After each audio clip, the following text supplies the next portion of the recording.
के मामले में लोगों को आइडिया नहीं होता किस जगह पे हाइपोक्लोराइड यूज़ होना है, किस जगह पे क्लोरहेक्सिडिन यूज़ होना है, combination of hypo and chloride use होता है कि नहीं, या इट इज़ वेरी डेंजरस, या फिर सलाइन, जैसे अभी हमारी बात हो रही थी कि क्या सलाइन या आरओ का जो वाटर है वो हम एज ए इरिगेंट यूज़ कर सकते हैं। ये एक बहुत ही नॉर्मल डिस्कशन के पॉइंट्स होते हैं जो हम लोग मेजर में गलती करते हैं during the root canal. Root canal बहुत कुछ डिपेंड आज की तारीख में कर रहा है on micro organism. Micro organism को किल करने के लिए सिर्फ दो ही तरीके बचते हैं, या तो आप सिस्टमिकली आप एंटीबायोटिक्स दीजिए या फिर सीधे रूट कॉज पर जाकर के एंटीबायोटिक्स दे दीजिए। वो एंटीबायोटिक रिएक्शन सीधे सीधे हम लोगों को जैसा पता है to kill the micro organism, वो हम लोग दो सूरतों में देते हैं, दो तरीके से देते हैं। One is an irrigant and the other one is a medicament. ठीक है, they can not be intermingled. अगर इनकेस हम सोच रहे हैं कि हम मेडिकामेंट्स और इरिगेंट्स को हमेशा इंटरमिंगल करके चलेंगे, ऐसा नहीं है। इरिगेंट एक अलग एंटिटी है एंड मेडिकामेंट एक अलग एंटिटी है। कॉम्बिनेशंस हम तब देते हैं जब हम श्योर हो जाएं कि नहीं एवरीथिंग इज ओके, या फिर और कोई काम नहीं चल रहा है, तो उसके बारे में हम लोग बात करेंगे। नॉर्मली इरिगेंट्स के बारे में जैसे बात करते हैं तो यू गॉट टू इरिगेंट्स जो हम नॉर्मली यूज़ करते हैं in irrigation in any root canal treatment. First one is sodium hypochlorite and the other one is chlorhexidine. एक और इरिगेंट बीच में यहाँ पर भी यूज़ होता है आजकल, जिसको हम लोग EDTA के नाम से भी जानते हैं। ठीक है, इसका भी इरिगेशन कई बार हम लोगों को करना होता है, इनके बारे में भी हम लोग बात करेंगे। दूसरे अगर मेडिकामेंट्स के बारे में हम लोग बात करें तो triple antibiotic paste, calcium hydroxide या फिर कैल्शियम हाइड्रोक्साइड विद आइडोफॉर्म, जिसको हम लोग मेटाप्लेक्स के नाम से भी जानते हैं। ठीक है, so these are the medicaments जिनको हम डिटेलिंग में डिस्कस करेंगे। सबसे पहले बात करेंगे हाइपोक्लोराइड के बारे में, जो कि एक बहुत ही कॉमनली यूज्ड इरिगेंट है एंडोडोंटिक्स में। सोडियम हाइपोक्लोराइड को हम लोग अगर इनके शॉर्ट फॉर्म में जाने तो हाइपो के नाम से भी बोलते हैं, एंड इसका केमिकल स्ट्रक्चर होता है NaOCl। This is the chemical structure. इस केमिकल स्ट्रक्चर का जो ब्रेकडाउन है बेसिकली अगर इनकेस देखेंगे तो वो ये ऑक्सीजन जो है यही एक मेजर रिएजेंट है जो ऑक्सीडेशन करता है। ठीक है, तो उस हिसाब से अगर हम केमिकल बिहेवियर के हिसाब से इसका हम बात करें कि इसमें होता क्या है and how is the chemistry working of sodium hypochlorite, तो वो तीन रिएक्शंस होते हैं जिसके ऊपर मेनली ये काम करता है। सबसे पहले आता है सपोनिफिकेशन। इसमें एक इंटरेस्टिंग फैक्ट भी है, वो भी मैं आपको बताऊंगा। कई बार सपोनिफिकेशन हम लोग मिस नोमर जैसा भी यूज़ कर लेते हैं, उसके बारे में भी हम बात करेंगे। सो सपोनिफिकेशन एक होता है, सेकेंड वाला होता है अमाइनो एसिड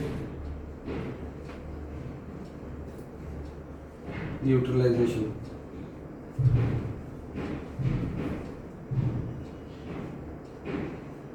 तीसरा है सेल्वोलिसिस।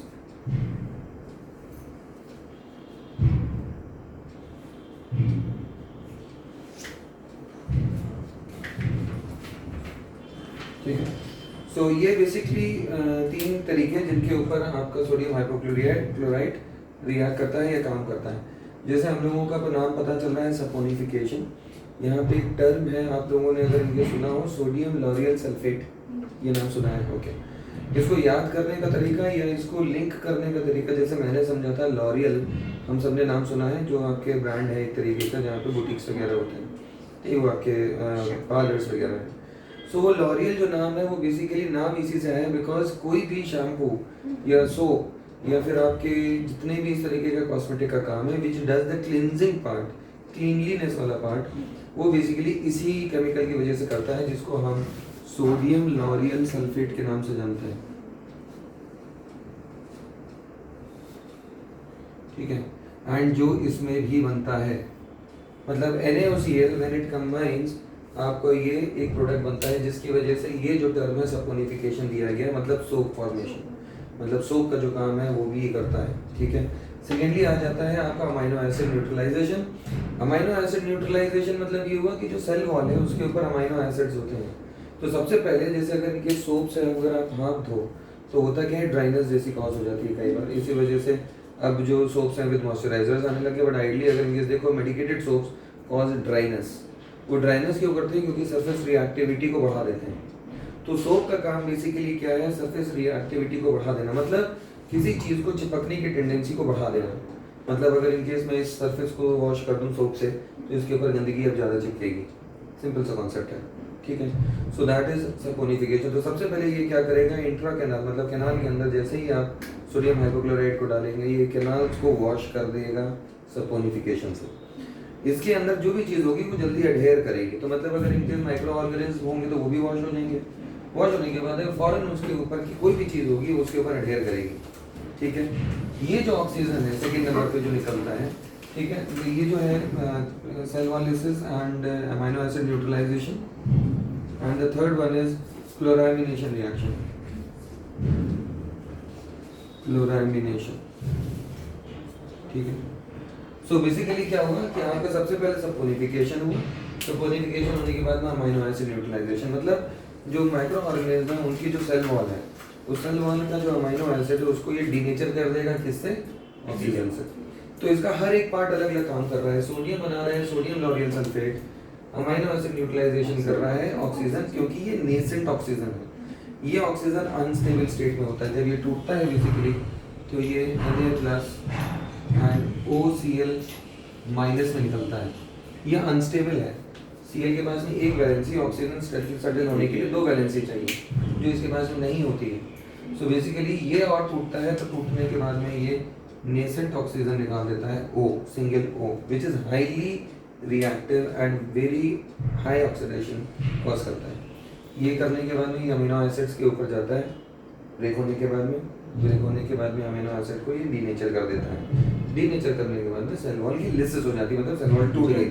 जैसे ही सेल वॉल टूट गई इसके बाद में इसका थर्ड प्रोडक्ट का काम आता है, जो कि यहाँ से निकलने के बाद में ये तो O+ था, ये होता है Cl-।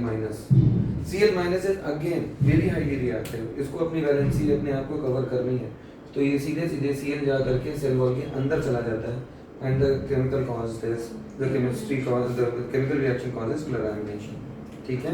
इसका मतलब अंदर के जो RNA है या जो अंदर का जो प्रोटीन है बेसिकली किसी भी पैथोजन का, उसको भी ये खत्म कर देता है। सो हाइपो के तीनों प्रोडक्ट्स अपना अलग अलग रिएक्शन देते हैं इस फॉर्म में। ठीक है, ये बात समझ में आ गई। अब बेसिकली ये क्योंकि इतना हाईली रिएक्टिव एजेंट है, ये हाईली रिएक्टिव एजेंट को हमें यूज़ कैसे करना है, तो how are we going to use it. तो हम यहाँ पे बात कर रहे हैं अभी प्रोटोकॉल की। आपने अभी हम लोगों ने बात करी है केमिस्ट्री की and now we are talking about protocol.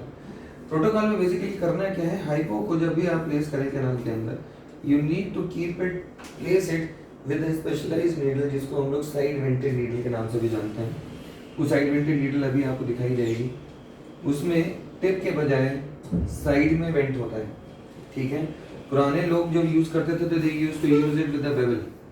ये बेवल वाली नीडल के साथ में यूज करने का एक बहुत बड़ा ड्रॉबैक ये होता है कि whenever you are placing it here there are high possibilities कि ये इस तरीके से बाहर निकल जाए and the moment it is outside the periapical area, ये एक बहुत एडवर्स रिएक्शन कॉज करता है जिसको हम लोग हाइपोशॉक के नाम से जानते हैं। Okay, so that's the mishap of sodium hypochloride which is called as हाइपोशॉक।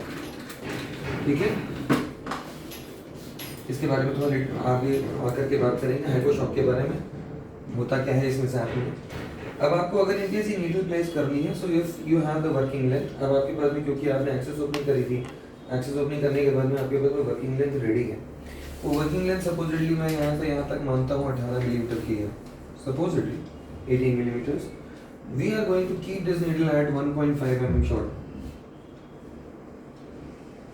ये 2 mm मैक्स टू मैक्स आप शॉर्ट रखेंगे। शॉर्ट रखने का रीजन इस वजह से बताया गया क्योंकि आपको वैसे भी सेफ्टी फैक्टर, सेफ्टी अलाउंस लेना है and in case by chance आपका वो केमिकल रिएजेंट नीचे चला भी जाता है या प्रेशर से नीचे जाता है, सो वो आप सेफ जोन में बने रहें, किसी भी तरीके का शॉक सिचुएशन ना हो। ठीक है। इसको प्रिवेंट करने के लिए ये नीडल के बजाय अगर आप ये नीडल यूज़ करेंगे तो आप ज़्यादा अच्छे मोशन में रहेंगे। एंड इस नीडल को यूज़ करने के लिए up and down motion use होता है, जिसको हम लोग पेकिंग मोशन के नाम से जानते हैं। एक और टर्म पेकिंग, ठीक है, वुड पेकर की पेकिंग। तो आपकी ये जो नीडल है, ये नीडल यहाँ पे जाकर के लॉक नहीं हो जानी चाहिए। हम लोगों को कई बार ये आइडिया लगता है कि you just have to push it inside and then pressurise, ऐसा बिल्कुल भी नहीं करना है। नीडल कैनाल के अंदर लूज होनी चाहिए। लेंथ से आप 1.5 to mm शॉर्ट जाएं and with the packing motion, अगर इनकेस पकड़ रही है नीडल तो आप रिलीज कराइए एंड देन पुश। अगर इनकेस पकड़े में आपने पुश कराने की कोशिश करी तो ये ऊपर जाने के बजाय नीचे चला जाएगा and it causes very severe adverse effects. इस सीवियर एडवर्स इफेक्ट में बेसिकली जैसे शॉक सिचुएशन आपको पता ही है, शॉक में बेसिकली होता क्या क्या है, इन्फ्लेमेशन सबसे पहले एंड सीवियर बर्निंग सेंसेशन।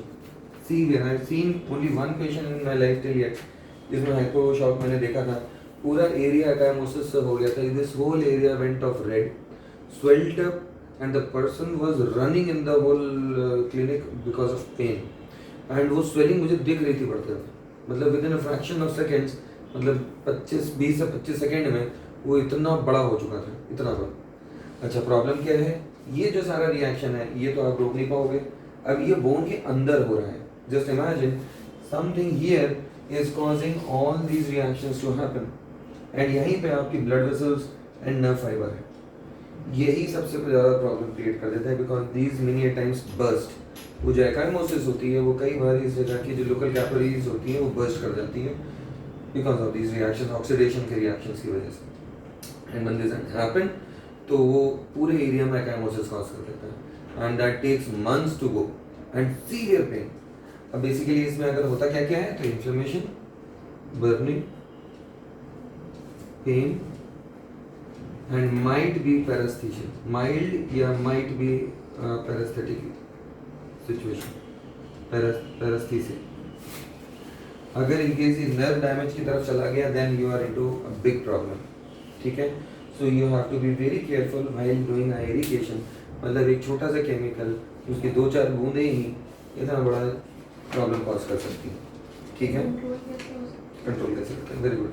इसको हम लोगों को कंट्रोल कैसे करना है, मतलब ये अगर हो गया तो हमें क्या करना है, सबसे पहले सलाइन इरिगेशंस, कोपियस, टर्म सुना है ना,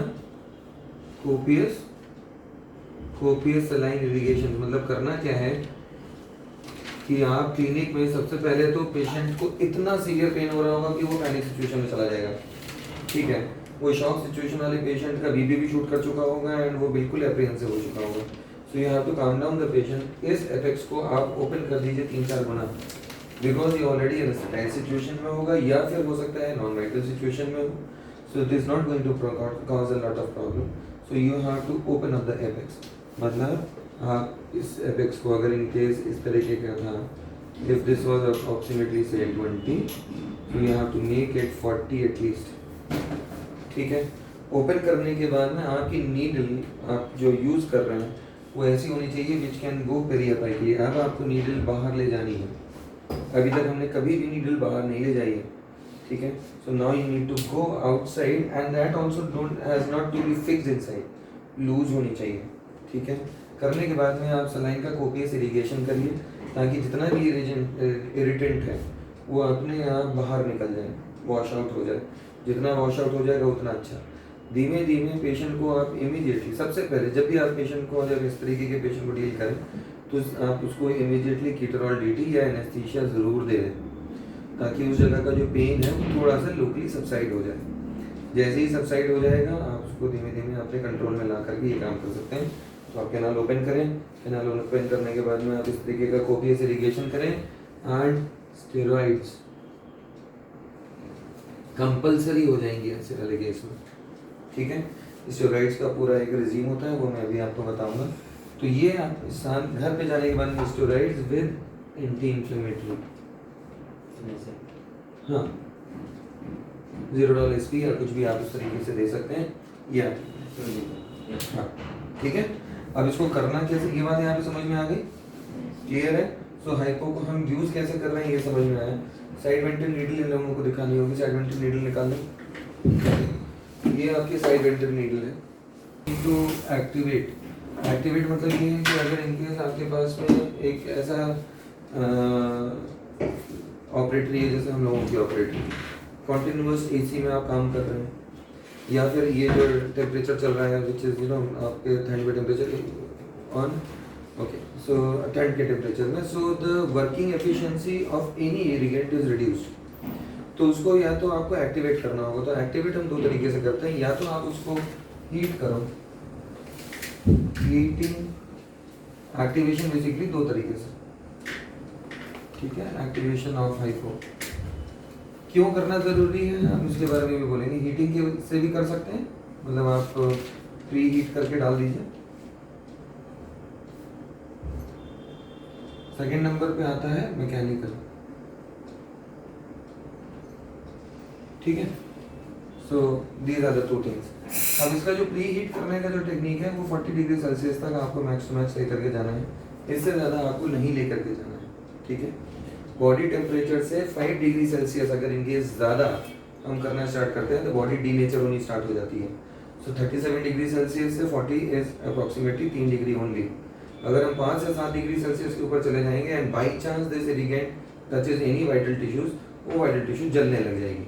मतलब इनकेस हम लोग बात करें कि whatever beverages we are having the hottest of the what, आप अगर इनकेस लेने की कोशिश करें तो आप 60 डिग्री सेल्सियस पे अगर आप ले रहे हैं तो आप अपने टूथ को परमानेंट डैमेज कर सकते हैं if the contact period is more then 5 seconds. 5 second से ज़्यादा 60 डिग्री सेल्सियस का टेम्परेचर, मतलब चाय का टेम्परेचर जो बॉडी ले सकती है दैट इज 60, उसके आगे नहीं ले सकती। तो 60 डिग्री सेल्सियस का टेम्परेचर अगर मैंने टूथ के ऊपर 5 सेकेंड से ज़्यादा रख लिया, परमानेंट डैमेज होना स्टार्ट हो जाएगा, ठीक है। So you have to be very careful when you are eating. So clinically कैसे इसको गर्म करेंगे? क्लिनिकली कैसे इसको गर्म करेंगे? What you can do is कि आप अपने पास में बॉयलर्स रख सकते हैं या फिर आप अपने पास में गीजर्स रख सकते हैं। जैसे वी हैव अ गीजर, उस गीजर का रनिंग वाटर का टेम्परेचर है, उस टेम्परेचर को आप अंदाजे से टच कर सकते हैं। टेम्परेचर या थर्मोमीटर से आप आइडिया ले सकते हैं how much you are heating it. So it has to be lukewarm. जो टेम्परेचर यूज़ करा जाता है वो ल्यूक वार्म, मतलब आप उसको पकड़ सकें उतना गर्म होना चाहिए। आपकी बॉडी टेम्परेचर नॉर्मली 37, पेशेंट की भी बॉडी टेम्परेचर करीब करीब नॉर्मल 37। आप अगर इनके फील कर रहे हैं वो ल्यूक वार्म है तो डेफिनेटली वो 40 से 42 डिग्री सेल्सियस के आसपास होगा, उससे ज़्यादा नहीं होगा। Then only you can touch it, otherwise आपको हीट लगेगा। तो सर एब्सेस के केस में या पॉलिप के केस में तो टेम्परेचर रेज होता है? रेज होता है। अभी हम लोग उस पर आएंगे अभी केसेस में कि अलग अलग केस में हमें क्या क्या करना है। इंपॉर्टेंट है, मैं नोट कर लेता हूँ।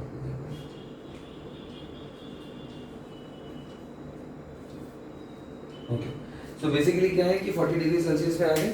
Now the other method is and safer method. जैसे ये वाले मेथड में आपको आइडिया नहीं लग रहा है क्योंकि आर्बिट्रली वो प्रैक्टिस से आएगा। मैकेनिकल में क्या, ultrasonic tips. You got ultrasonic tips जो इस तरीके के टिप्स होती हैं and with a thin and sharp point, ultrasonic tips. So उससे करना क्या है कि आपको इस तरीके से कैनाल के अंदर इसको प्लेस कर देना है। प्लेस करने के बाद में जो वर्किंग लेंथ है आपको वही 1.5 to 2 mm के करीब शॉर्ट रखना है। प्लेस हाइपो इनसाइड, ये इस तरीके का लिक्विड इनसाइड है and when you go for ultrasonic vibration तो ये वाइब्रेशन इस तरीके का टर्बुलेंस कॉज करता है। इसको हम लोग कैविटेशन बोलते हैं।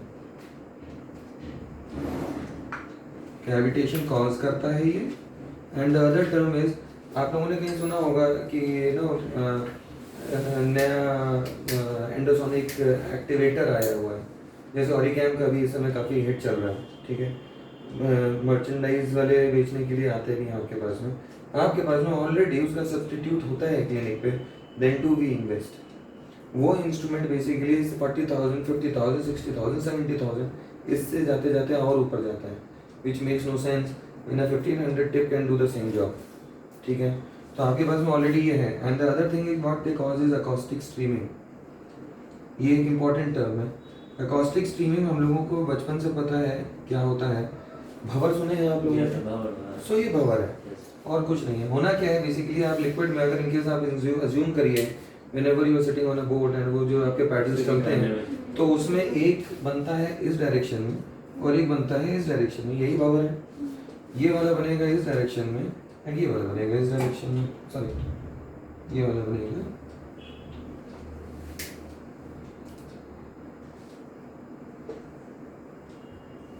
इस डायरेक्शन में, right. So this is how they go. भंवर यही है और कुछ नहीं। इनसे होता क्या है, ये अगर इनकेस कैनाल है आपकी और यहाँ पे आपका डेबरी लगा हुआ है इस तरीके से, तो ये डेबरी वॉश होना स्टार्ट हो जाता है इन भंवर से and the process is called as cavitation. So the instrument initiates acoustic streaming, मतलब ये भंवर, इसी तरीके के बहुत सारे भंवर बनेंगे, इस तरीके के छोटे छोटे बड़े बड़े बबल्स भी बनेंगे। तो होता क्या है, यहाँ का जितना डेबरी है ये उखड़ना स्टार्ट हो जाता है and the process is called as cavitation, ठीक है। ये काम हम एंडोसोनिक एक्टिवेटर से भी करते हैं which is a separate instrument to cause this, या फिर इस तरीके की ultrasonic kit which is only 1500 bucks and does the same job. ये आपके नॉर्मल इंस्ट्रूमेंट के ऊपर लग जाता है ये कैनाल के अंदर आपको प्लेस करना है, प्लेस करने के बाद में आपको इसको एक्टिवेट कर देना है। So that ultrasonic vibration causes heating. उस हीटिंग होने की वजह से ये जो आपका इंस्ट्रूमेंट है वो इंस्ट्रूमेंट अपने आप मूवमेंट करता है, एंड ये मूवमेंट बेसिकली इस मोशन में करता है। तो जब ये मोशन होता है तो अपने आप भंवर बनने चालू हो जाता है। इसकी वजह से इंस्ट्रूमेंट काम भी आ जाए। एक और तरीका मैकेनिकल में आता है और सेफर, कि आप इसको अल्ट्रासोनिक अगर यूज़ नहीं करना चाह रहे हैं तो कैनाल के अंदर जीपी डाल दीजिए, जीप को अप एंड डाउन कर दीजिए, but that is dangerous. I never ever suggest this motion, because इसके करने की वजह से देयर आर चांसेस कि आई को नीचे पैक हो जाए, तो this is very dangerous. This is the ideal technique, आप अल्ट्रासोनिक से करिए विदाउट एनी कॉम्प्लिकेशन। ये वाली टेक्निक तब भी यूज़ होती है जब आपको किसी तरीके का ब्लॉकेज हो कैनाल में, जब आपको तोड़ना है, स्टोन है या फॉरेन बॉडी है या कुछ है, so already you are going with that motion, तो उससे आपका स्ट्रीम जो आपकी स्फीयर लेयर है वो भी रिमूव हो जाएगी एंड फॉरेन बॉडी भी रिमूव हो जाएगी। क्लियर हो गया पॉइंट? तो सर ये एक्टिवेशन एंडोफाइल से नहीं होता है सर? एंडो- शेप पर यूज करना है नहीं, एंडोफाइल रोटरी में, रोटरी रोटरी में यूज कर सकते हैं, but the problem is you never know what motion you are having. आपने अगर इनकेस क्लॉकवाइज मोशन रखा हुआ है एंड उसके जो रेक एंगल है वो पॉजिटिव है, बहुत ध्यान से सुनना, और clockwise motion with the positive rake angle causes upliftment of the liquid, and if it is negative rake angle it will push the liquid inside. आपको ये बहुत ध्यान देना पड़ेगा कि आप जो फाइल यूज कर रहे हैं वो पॉजिटिव रेक एंगल की है कि नेगेटिव। मोशन तो हमारा क्लॉकवाइज ही चल रहा है, पता चला हमने ऊपर निकालने की वजह नीचे पुश कर दिया, so those are dangerous techniques. तो सर जब भी हम हाइपो जितनी बार भी यूज करेंगे तो पहले हमें इसको एक्टिवेट करना होगा। हाँ, मतलब स्पेशली आप उन केसेस में जहाँ पे आपको लग रहा है कि जैसे पेरियापाइकल पैथोलॉजी माइल्ड लेवल पे है, आप डेफिनेटली अपना एक्टिवेशन करके डालेंगे तो ज़्यादा इम्पैक्ट आने वाला है। ठीक है, पहले से कहाँ पे किस तरीके से यूज़ करना है, कहाँ नहीं करना है। सो अगर इंडिकेशन की बात करें, नॉर्मल पेरियापाइकल मतलब any tooth, actually any tooth can go for sodium hypochlorite irrigation. ऐसा नहीं है कि हम किसी टूथ में नहीं कर सकते एनी एंडोडोंटिक इन्फेक्शन, इसका कोई कॉन्ट्राइंडिकेशन एज सच है नहीं, but clinically there are certain points जिसके बारे में बात करेंगे। एनी एंडोडोंटिकली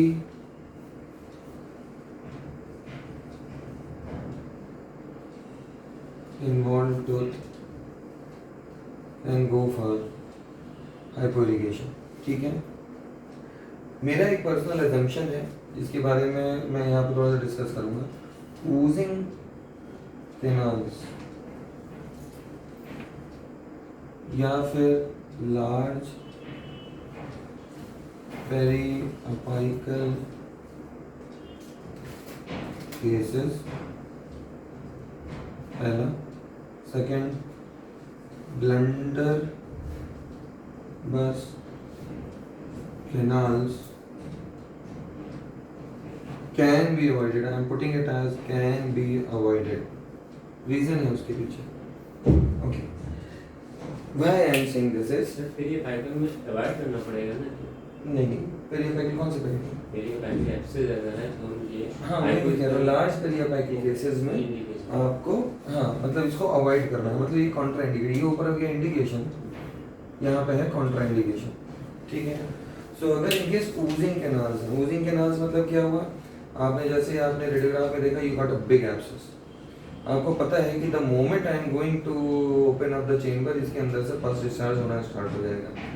ऐसे वाले केसेस में अगर इनकेस हम हाइपोक्लोराइड से इरिगेट कर देते हैं, that causes sudden emulsification of the tissues, basically fix हो जाएंगी। ठीक है, हाइपो क्योंकि करेगा क्या, बेसिकली उस जगह का जितना भी एरिया है उस जगह पे आपका क्लोरामिनेशन सपोनिफिकेशन रिएक्शन चालू हो जाएंगे, उसकी वजह से बेसिकली जो ओजिंग है वो कई बार मैंने मार्क करी है वो ब्लॉक हो जाती है। ठीक है, फर्स्ट थिंग। सेकेंड, आपका ब्लंडर बस कैनाल केसेस में देयर आर हाई पॉसिबिलिटीज, क्योंकि इतना बड़ा कैनाल है वो नीचे परकुलेट कर जाए, तो ऐसे वाले केसेस में अगर इनकेस आप अवॉइड कर ले जाते हैं तो बेटर है। ठीक है, अब अवॉइड मुझे कब तक करना है, that is also important. So avoided can be avoided for first visit, आप बिल्कुल इस पे चांस ना लें तो ज़्यादा बेटर है। ठीक है, बिकॉज पेशेंट कई बार बाद में जब आता है तो सीवियर स्वेलिंग लेकर के आता है, इस हाइपो की वजह से भी होता है कई बार। क्या हुआ बेसिकली, इसके अंदर से लूजिंग हो रही थी, सपोजिटली ये कैनाल थी, इस कैनाल के अंदर यहाँ पे इस तरीके का एब्सेस चल रहा था, आपने यहाँ पे हाइपो से इरिगेट कर दिया, इसको वॉश करना था, आप वॉश करना है तो भूल गए या वॉश नहीं हो पाया by chance. This Ojing many a times causes यहाँ पे ब्लॉकेजेस है, ठीक। This blockage basically can not be seen in a radiograph any how, ठीक है। एंड ये यहाँ से कॉन्टिन्यूअस डिस्चार्ज होना स्टार्ट हो चुका होता है, ठीक है। ये कॉन्टिन्यूअस डिस्चार्ज की वजह से इस जगह की एरिया की स्वेलिंग बढ़ जाती है, which can not be removed by this, ठीक है। जो ऑलरेडी एमल्सिफाई हो गया आपका टिश्यू अंदर, जो पास डिस्चार्ज है, ये जो लिक्विड है वो वहाँ पे रुक गया, कर्डी हो गया, वेट करके वहाँ पे ब्लॉक हो गया, द स्वेलिंग स्टार्ट्स। ये स्वेलिंग बेसिकली पेशेंट को अगले दिन सीवियर पेन देती है, ठीक है। तो ऐसे वाले केसेस में आप बिल्कुल भी ना करें। सेकेंडली, इस तरीके के कैनाल में जो ब्लंडर बस है ओपन कैनाल सब उसमें बिल्कुल ना करें। आप करेंगे कब, आप इसको नेक्स्ट टाइम पे बुलाइए, नेक्स्ट टाइम पे बुलाने के बाद में इसको आप ओपन कर लीजिए कम से कम ट्वाइस थ्राइस, जो हमारा बीएमपी प्रोटोकॉल था, ठीक है। उसके बाद में बेसिकली जब आपको लगने लग जाए कि ये ओजिंग मिनिमम हो गई है, तब आप इसको हाइपो से इरिगेट कर सकते हैं, just to kill the bacteria and cause a sanitised environment basically, ठीक है। अदरवाइज अब आप मुझसे पूछ सकते हैं कि यहाँ पे अगर मुझे ये नहीं करना है तो क्या इरिगेट यूज करेंगे बेसिकली। तो ऐसे वाले केसेस के लिए आइडियल होता है क्लोरहेक्सिडिन, वो भी सिर्फ 4%, ठीक है। तो ऐसे वाले केसेस जहाँ पे आपको ओजिंग हो रही है, या जहाँ पे एब्सेस बनी है, जहाँ पे सिस्ट बनी है, जहाँ पे ब्लंडर बस बना हुआ है, जहाँ पे आप डाइसी हो रहे हैं, जहाँ पे आपको दिख रहा है लगातार ब्लड आ रहा है, पस आ रहा है, ऐसे वाले केसेस में आपको और कुछ नहीं, सिर्फ और सिर्फ क्लोरहेक्सिडिन यूज़ करना है। अब हमारा नया केमिकल आ रहा है बेसिकली, जिसको हम लोग क्लोरहेक्सिडिन के नाम से जानते हैं। इसके अलग अलग कॉम्बिनेशंस होते हैं जिनको हम लोगों को यूज़ करना होता है कई बार। Wonderful irrigant, I personally love this irrigant, ठीक है। इसको हम लोग सर हाइपो की क्वांटिटी कितना 0.5 हाँ, मतलब अगर इनकेस आप एक्टिवेट करके यूज़ कर रहे हैं तो एक कैनाल में आप 0.5 ml is more than sufficient, so you are working on a molar basically, तो 1.5 हो गया अगर 3 कैनाल से, और अगर सिंगल कैनाल है तो 0.5 ml is more than sufficient. 1.5 for one sitting, हाँ नेक्स्ट टाइम फिर से 1. सेम। तो उसमें करना क्या है, आपकी एक ही सिरिंज होगी, वरना आइडियली हम लोग क्या करते हैं कि लेकर के एक बार डाला, दूसरी सिरिंज, तीसरी। क्लिनिक्स में बहुत ज़रूरी है आपको अपना बैलेंस लेकर के चलना, how much I am investing into the patient. Otherwise major में क्लिनिक्स में प्रॉब्लम यही होती है, आपकी कमाई हो रही होती है 4 रुपए की, 3.5 रुपए हम ऑलरेडी उस पर लगा चुके होते हैं। अब हम बात कर रहे हैं बेसिकली क्लोरहेक्सिडिन की, ठीक है। इसका 4%, ये अलग अलग कॉम्बिनेशन में आता है। कई बार I seen people using a mouth wash of chlorhexidine as a chemical in the root canal, which is a disaster, ठीक है। क्लोरहेक्सिडिन ग्लूकोनेट पूरा नाम आता है, 4% का रिएक्शन ही करता है। वो वाला जो केमिकल होता है वो basically artificial sweeteners, mouth washes, बहुत सारे वाटर डिस्टिल्ड वाटर के केमिकल्स के साथ में कंबाइन होकर मिलता है, ठीक है। सो आइडियली अगर इनकेस आपके पास सैंपल रखा हुआ है माउथ वॉश का, तो उसको मत सोचिए कि वो रूट कैनाल इरिगेंट है, एग्जैक्टली वो 2% होता है। So the behaviour is also low. अब वीक रिएजेंट को आप उसमें डालेंगे and then you are introducing foreign bodies also, which is going to cause a disaster. आपको कोई रिजल्ट भी नहीं मिलने वाला है, अल्टीमेटली आपको लगेगा काम गड़बड़ हो गया। सो 4% यूज़ करें।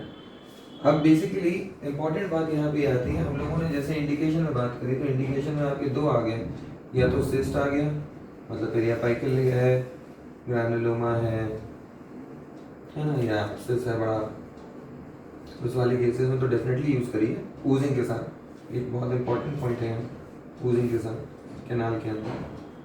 सेकेंड आ गया ब्लंडर बस, ठीक है।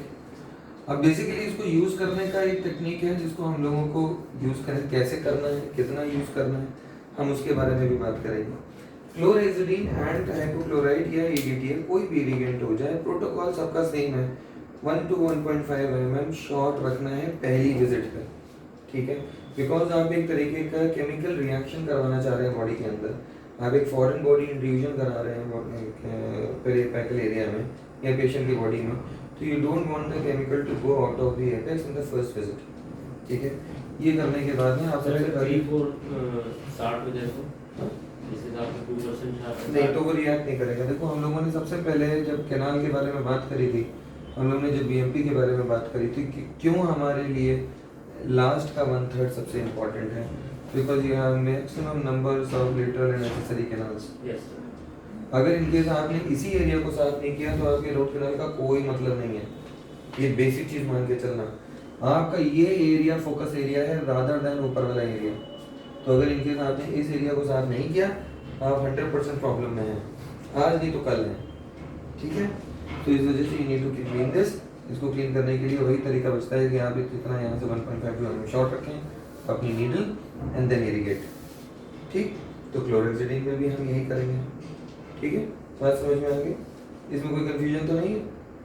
अब अगर इन केस आपके पास में यहाँ पे सिस था या एब्सिस थी, इसके साथ में हमें ऊपर देनी होती, मतलब आपने जब इसको इरिगेट कर दिया, ओपन कर दिया, बीएमपी कर दी, हम इसी वजह से सिक्वेंशियली चल रहे हैं। हमने लास्ट वाले टॉपिक में बीएमपी के बारे में बात करी थी, आज हम सिर्फ मेडिकमेंट्स, मतलब आप जब बीएमपी कर लेंगे तो ही आप इरिगेंट्स एंड मेडिकमेंट्स को यूज करना स्टार्ट करेंगे आइडियली। मतलब इनिशियल फाइनल से आपने पेटेंसी चेक कर ली, करने के बाद में आप पाइपल एनलार्जमेंट आपने स्टार्ट कर लिया। ड्राई तो करोगे नहीं obviously, you have to place something inside, तो वही है सारे इरिगेंट्स। पेटेंसी चेक करने के बाद प्लेस द इरिगेट इनसाइड, ठीक है। क्लियर है ये पॉइंट? ओके। तो क्लोरेक्सिडिन को भी हम ऐसे ही यूज करेंगे। इसके साथ में बेसिकली एक इंपॉर्टेंट पार्ट ये आ जाता है कॉम्बिनेशन में। अच्छा, इसका हम लोग अगर बात करेंगे क्या इसका कोई मिसाल वगैरह है, तो क्लोरेक्सिडिन का ऐसा कोई मिसाल नहीं होता, ठीक है। कई बार हम पेरियापाइक्ली जानबूझ के भी प्लेस करते हैं, वो भी अभी मैं आपको बताऊंगा। कॉम्बिनेशन बहुत इंपॉर्टेंट।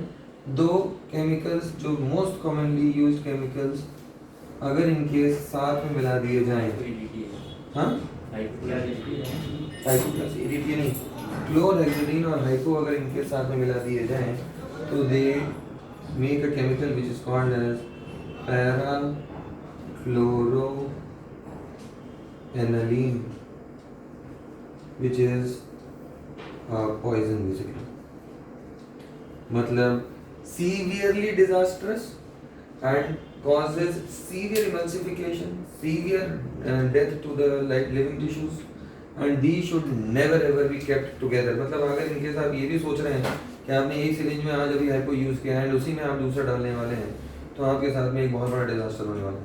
हम आपको आज वो केमिकल रिएक्शंस भी बताएंगे कि इन दोनों को केमिकल रिएक्शन करवाने के बाद में होता क्या है। Basically it causes a orange colour का एक इमल्सिफाइड वो बनता है टर्बिडिटी वाला एक प्रोडक्ट, जो कि देखने में पल्पल टिश्यूज जैसा दिखता है।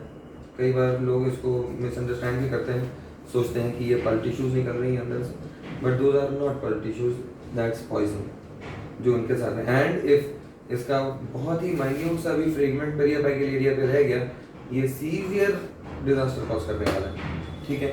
So that has not to be used, never to be used, a big no, ठीक है। तो ये कॉम्बिनेशन आप कभी भी यूज नहीं करेंगे, ठीक है। तो मैं क्लोरेक्सिडिन को बेसिकली क्या पेरियापाइकल एरिया में डाल सकता हूँ? यस, आप डेफिनेटली डाल सकते हैं। कब? जब आपकी ये ओजिंग कैनाल जो थी, यहाँ से इस तरीके की जो ओजिंग थी, ये ओजिंग बंद हो जाए, तब आप बेसिकली क्या करेंगे, आप अपना जो साइड मेंटेड नीडल है उसको आप पेरियापाइकल एरिया में ले जा सकते हैं। आपने इसकी बीएमपी ऑलरेडी कर रखी है। जब आप इसको ले जाएंगे तो आप इसके अंदर माइल्ड प्रेशर से, बहुत हाई प्रेशर से नहीं, माइल्ड प्रेशर से जब इरिगेट कराएंगे तो ये टर्बुलेंस कॉज करता है एक तरीके की। सो ये मोशन बेसिकली पूरा का पूरा निकाल देता है आपका बचा कुचा कुछ भी स्मेल या माइक्रो ऑर्गेनिज्म या कुछ भी, ठीक है। एंड केमिकल बिहेवियर के हिसाब से, अगर केमिस्ट्री के हिसाब से हम लोग बात करें तो ये करता क्या है, सीधे सेल वॉल लिसिस कराता है, ठीक है।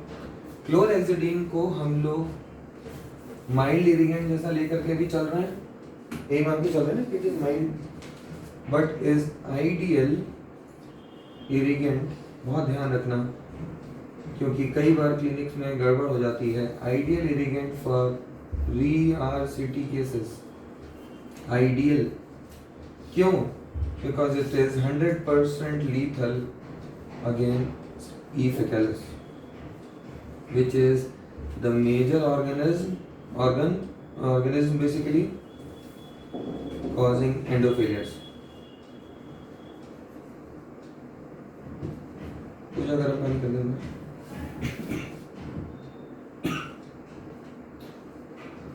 ठीक है, ओके। अब इसके बाद में basically the next irrigant that we talk about is EDTA। ठीक है, EDTA basically is a weaker acid. ठीक है, क्या होता है फुल फॉर्म? एग्जैक्टली, ठीक है। सो ethyl diamine tetraacidic acid means a weaker acid. ये बेसिकली करेगा क्या? Chelation. Very good. So any acid will cause a chelation. अब इसमें होता क्या है बेसिकली, चिलेशन करना मुझे किसका है? अगर इनकेस इस तरीके का फॉरेन बॉडी यहाँ पे इस तरीके से फंसी हुई है, ये फॉरेन बॉडी बेसिकली स्टोन भी हो सकता है, ये फाइल भी हो सकती है, या एक जीपी भी हो सकता है, एनीथिंग कैन बी एनीथिंग। आप ऐसे वाले केस में ये आपका हो सकता है रीआरसी केस हो, या हो सकता है फ्रेश केस हो। पल्प स्टोन अगर होगा तो फ्रेश केस होगा, फॉरेन बॉडी होगी तो रीआरसी का केस होगा। सिंपल सी बात है। आप पहली सेटिंग में इसको सिर्फ और सिर्फ क्लोरहेक्सिडीन से करके भेज दीजिए, जैसे हम लोगों ने सोचा था। अगर रीआरसी है, अगर फ्रेश केस है जिसमें आपको पल्प स्टोन नीचे देखने मिल रहा है, आपको बाईपास करना ही है, then you need to use EDTA in this. आपने सबसे पहले करना क्या है? ओपन किया, ओपन करने के बाद में सलाइन से इरिगेट किया, इरिगेट करने के बाद में directly you can place hypo inside plus EDTA। अब बेसिकली ये जो कॉम्बिनेशन है, ये कॉम्बिनेशन बहुत ही अच्छा कॉम्बिनेशन माना जाता है ऐसे केसेस में। रीजन भी जहाँ पे आपका जैसे पल्प स्टोन वगैरह फंसा हुआ है, ये कॉम्बिनेशन एफरवेसेंस कॉज करता है। ठीक है, एफरवेसेंस की वजह से जितना भी फॉरेन बॉडी है या अंदर टिश्यू है या पल्प स्टोन है, ये अपने आप एफरवेसेंस मतलब minute bubbles to be remove, आप अपने आप मूव करेंगे तो ये अपने आप मूव होकर के ऊपर की तरफ चला जाता है। ठीक है, तो अगर इनकेस आप इंस्ट्रूमेंट रिट्राइवल ट्राई कर रहे हैं या फिर आप पल्प स्टोन को फ्रैक्चर करने की कोशिश कर रहे हैं, use this as a chelating agent to remove the dentin on these sides, soft करने के लिए, ताकि आप इसको बाईपास करके इधर से यहाँ जा सकें, इंस्ट्रूमेंट को बाईपास कर सकें। पहला। दूसरा, अगर इनकेस इसको आपने तोड़ दिया है तो ये अपने आप ऊपर मूव हो जाए। ठीक है, so that is EDTA। Clear, समझ में आ गया? इनका कॉम्बिनेशन डेफिनेटली हम लोग यूज कर सकते हैं, बट नेवर हाइपो एंड क्लोरेक्सिडीन। बात समझ में आ गई? ठीक है, नॉर्मली हम लोग कई बार आप लोगों ने कॉलेज में भी इस्तेमाल किया होगा, मेट्रोजेल कॉम्बिनेशन यूज करते हैं। मेट्रोजेल बेसिकली सिर्फ एक portion of the micro organism के ऊपर रिएक्ट करती है, कंप्लीट जो रेंज है एंडोडोटिक इन्फेक्शंस की उनके ऊपर रिएक्ट नहीं करती है। So keeping just metrogel as a irrigant does not solve the purpose. ठीक है, अगर इनकेस आपको यूज ही करना है मेट्रोजेल, तो आपको मेट्रोजेल को कॉम्बिनेशंस में यूज करना होता है, जो कि हम लोग नेक्स्ट में डील करेंगे, जिसमें हम लोग मेडिकमेंट्स के बारे में बात करेंगे। ठीक है, तो नेक्स्ट स्लॉट अभी मेडिकमेंट्स का हम लोग स्टार्ट करेंगे। मेट्रोजेल अगर आपको यूज करना है तो कॉम्बिनेशन में यूज करें। वो combination basically triple antibiotic paste के फॉर्म में आता है, rather than using it into a single irrigation. ठीक है, so metrozole to be used in combination and सिर्फ और सिर्फ एनारोबिक बैक्टीरिया के ऊपर ही रिएक्ट करता है।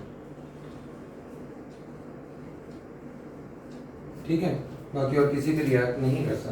सो मेक्स नो सेंस, क्योंकि हमारे एंडो में बेसिकली जो इन्फेक्शंस होते हैं वो एरोबिक एनारोबिक दोनों होते हैं। ठीक है, फैकल्टेटिव एनारोब्स भी होते हैं। सो मेक्स नो सेंस, आपका आधा एरिया कवर नहीं होगा। So not good एरिगेंट।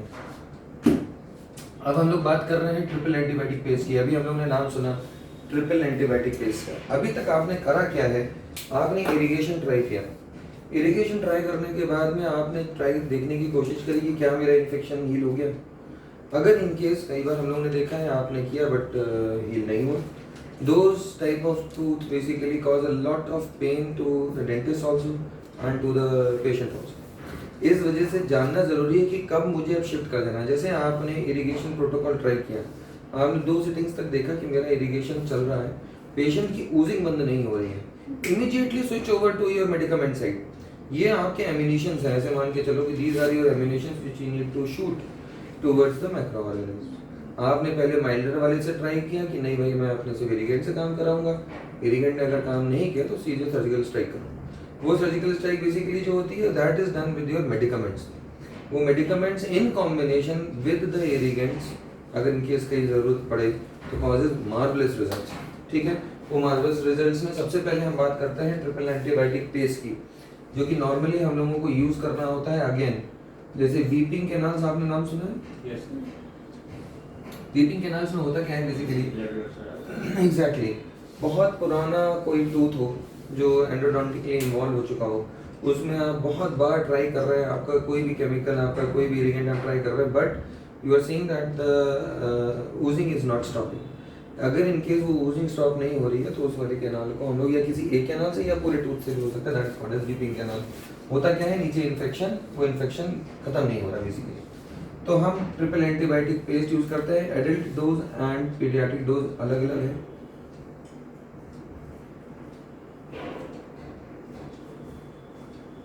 ट्रिक्स के हिसाब से अलग अलग है। इसमें बेसिकली सिप्रोफ्लॉक्सासिन,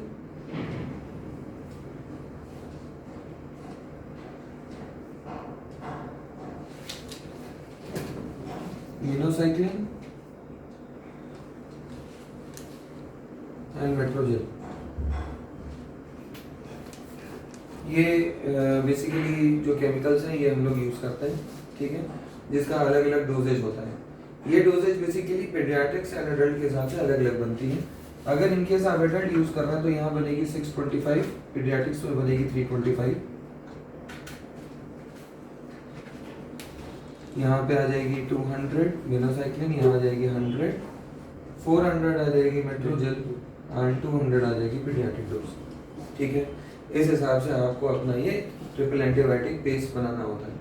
ये ट्रिपल एंटीबायोटिक जो पेस्ट है basically this helps you in killing maximum number of bacteria, क्योंकि एक ब्रॉड स्पेक्ट्रम एंटीबायोटिक भी है, एक एनारोबिक फैकल्टेटिव है, उसकी भी है, एरोबिक भी है, तो अब कुछ बचता ही नहीं है अंदर से किसी भी चीज़ को ख़त्म करने के लिए।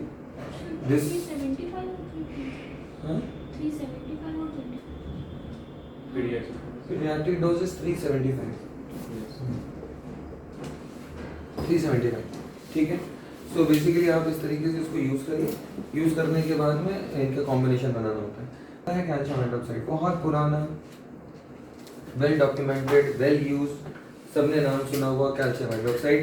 इसका बेसिक काम एंडो में दो ही तरीके से बताया जाता है। सबसे पहले ये एल्कलाइनिटी कॉज करता है, मतलब मैकेनिज्म की अगर केमिस्ट्री की हम बात करें तो ये एल्कलाइन है नेचर में। पहला, सेकेंड कैल्शियम ब्रिजेस बनाता है।